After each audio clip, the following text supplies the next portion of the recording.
Hi. எவ்வளோ பேருக்கு உங்கள் பாட்டியோட சமையல் உங்களுக்கு ரொம்ப பிடிக்கும்? எனக்கு என் பாட்டி சமையல் ரொம்ப பிடிக்கும். அவங்க என்ன சமைச்சாலும் எனக்கு பிடிக்கும். அதில் ரொம்ப ஸ்பெசிஃபிக்காக சொல்லணுன்னா, ஒரு தண்ணி சாம்பார் வைப்பாங்க. அது கொஞ்சம் புளிப்பா இருக்கும்.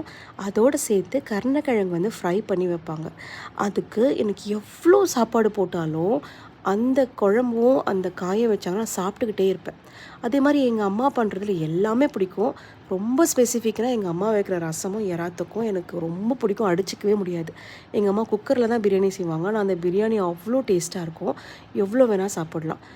நம்ம அம்மாங்க இருக்கிற வரைக்கும் நம்ம சமைக்கவே மாட்டோம். இப்போ எல்லோரும் சொல்லுவாங்க ஒரு காமன் வேர்டு என்னென்னா டேட்ஸ் லிட்டில் பிரின்சஸ். பட் ஆக்சுவலாக நம்ம அம்மா இருக்கிற வரைக்கும் நம்ம மாம் லிட்டில் பிரின்சஸ் தான்.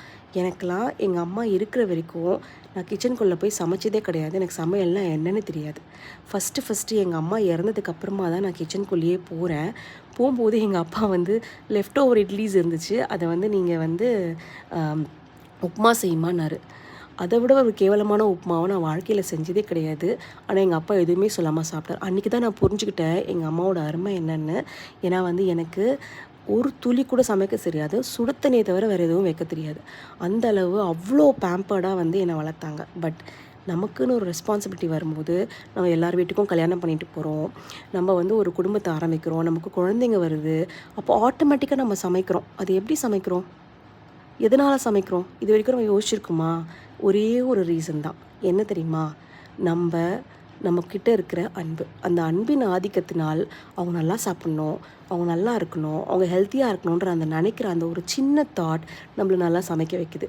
ஸோ நம்ம சமைக்கும் போது உப்போடு சேர்த்து அன்பையும் கலக்கிறதுனால ஆட்டோமேட்டிக்காக அவங்க சாப்பிட்டா நமக்கு சந்தோஷம் அப்படின்னு நம்ம நினைக்கிறோம் தெரியுமா? அதுதான் உண்மையான பெண்மையிலையும் தாய்மையிலையும் ஒரு அழகுன்றது எனக்கு தோணுது. இதில் நான் யோசிப்பேன், எப்படி இவ்வளோ அன்பு நம்மளால் கொடுக்க முடியுது அப்படின்னு யோசிச்சா, நம்ம அன்பு நம்மக்கிட்டேருந்து மட்டும் வர்றது கிடையாது. நம்ம அம்மா, நம்ம பாட்டி 3 தலைமுறையுடைய அன்புகள் நம்மக்கிட்ட சேருது. அதை தான் நம்ம அடுத்தவங்களுக்கும் கடத்துகிறோம். அது எப்படின்னு பார்த்தீங்கன்னா, நம்ம பாட்டி ப்ரெக்னெண்ட்டாக இருந்திருப்பாங்களே, அப்போ பாட்டி வயிற்றில் நம்ம அம்மா இருந்திருப்பாங்க.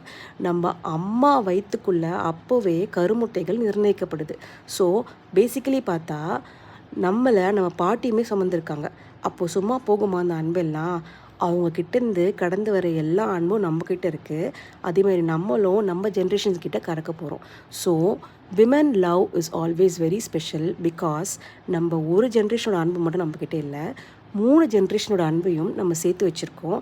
அது ஒரே காரணத்தினால்தான் நம்ம அன்பில் அதிகமாக இருக்கோம். பாய்.